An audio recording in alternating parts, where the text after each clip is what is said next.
রথযাত্রার দিন কাছে, তাই রানী রাজাকে বললে, চলো রথ দেখতে যাই। রাজা বললে, আচ্ছা। ঘোড়াশাল থেকে ঘোড়া বেরোলো, হাতিশাল থেকে হাতি, ময়ূর পঙ্খী চাই সারি সারি, আর বল্লম হাতে সারি সারি সিপাই শান্তি। দাসে দাসে দলে দলে পিছে পিছে চলল।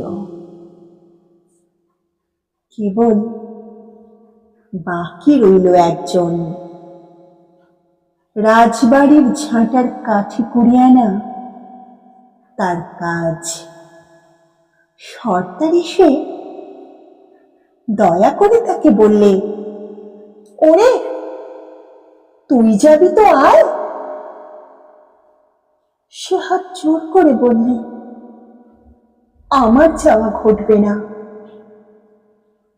রাজার কানে কথা উঠল, সবাই সঙ্গে যায়, কেবল সেই দুঃখীটা যায় না।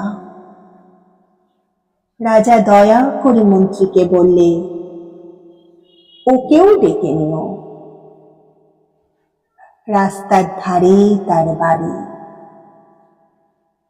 হাতি যখন সেইখানে পৌঁছল, মন্ত্রী তাকে ডেকে বললে, ওরে দুঃখী, ঠাকুর দেখবি চল। সে হাত জোর করে বলল, কত চলব? ঠাকুরের দুয়ার পর্যন্ত পৌঁছয় এমন সাধ্য কি আমার আছে? মন্ত্রী বললে, ভয় কি রে তোর? রাজার সঙ্গে চলবি। সে বললে, সর্বনাশ, রাজার পথ কি আমার পথ? মন্ত্রী বললে, তবে তোর উপায়? তোর ভাগ্যে কি রথযাত্রা দেখা ঘটবে না? সে বললে, ঘটবে বই কি, ঠাকুর তো রথে করে আমার দুয়ারে আসেন।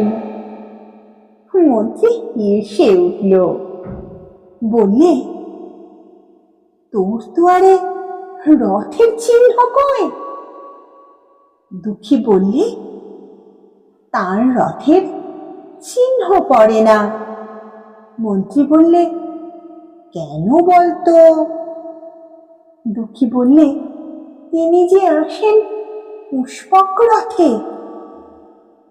মন্ত্রী বললে, কই রে সেই রথ?